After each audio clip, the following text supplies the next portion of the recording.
ग्राम प्रधान यानी मुखियाओं के बाद वार्ड सदस्यों ने धरना दिया। अब वार्ड सदस्यों के बाद सरपंच भी धरने दे रहे हैं।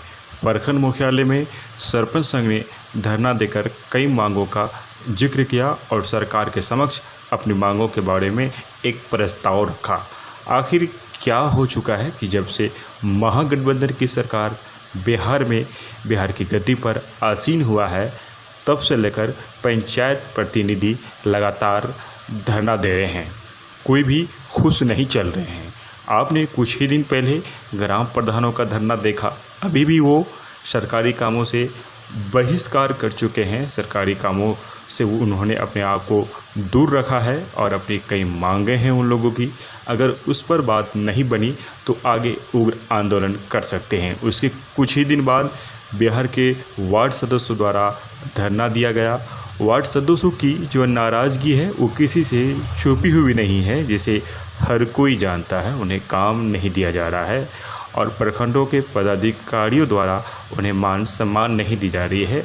ग्राम प्रधान जो काम करते हैं वार्ड सदस्य वो पूछते नहीं हैं, उन्हें जिम्मेदारी नहीं देते हैं। इन तमाम तरह चीज़ों को लेकिन अब बिहार के सरपंच संघ है वो भी प्रखंड मुख्यालय में धरना दिए। धरना के बाद उन्होंने एक प्रस्ताव रखा जिसमें उनके संघ के तरफ से कई मांगें सरकार के सामने रखी गई, जिसमें उन्होंने प्रमुख रूप से अपनी सुरक्षा की मांग सरकार के सामने में रखा है। सरपंच अपनी मानदेय में बढ़ोतरी चाहते हैं, साथ ही साथ सरपंच ये भी मांग कर रहे हैं कि उन्हें भी काम दिया जाए।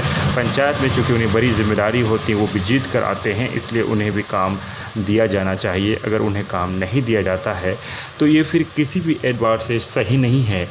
सरपंच संघ कई तरह की मांग कर रहे हैं। बहुत सारे पंचायतों में सरपंच सचिव नहीं बनाया गया है, जिससे न्याय प्रणाली सही तरीके से नहीं चल पा रहे हैं। प्रशासन द्वारा सरपंचों को परेशान किया जाता है। ऐसी बहुत सारी मांगें हैं जिसको लेकर सरपंच संघ ने प्रखंड कार्यालय में धरना दिया और अगर उनकी बातों को नहीं मानी जाती है, उनकी मांगों पर विचार नहीं किया जाता है, तो सरपंच संघ आगे और भी रणनीति के तहत बड़े ही बेहतर तरीके से सरकार के सामने अपनी बातों को रखने का काम करेंगे। आखिर सरकार सुनी भी तो किसकी? एक तरफ वार्ड सदस्य धरने दे रहे हैं, दूसरी तरफ ग्राम प्रधान दे रहे हैं, तो तीसरी तरफ अब सरपंच भी खुलकर धरने में आ गया है। हम ये जानना चाह रहे हैं कि आखिर क्या हो चुका है। पंचायत प्रतिनिधियों की गलती है या फिर सरकार जानबूझकर प्रतिनिधियों के साथ छल कर रहा है, उसे परेशान उन्हें प्रताड़ित करने की साजिश कर रहा है। बातें जो भी हो, लेकिन धरनाओं का जो सिलसिला वार्ड सदस्यों से शुरू हुआ, ग्राम प्रधानों से शुरू हुआ, अब पंचायत के सरपंच द्वारा भी दिया जा रहा है। विदा लेना चाहेंगे आपसे, गुजारिश करेंगे चैनल को सब्सक्राइब करते हुए बेल आइकन को दबाएं। धन्यवाद, शुक्रिया, आदाब।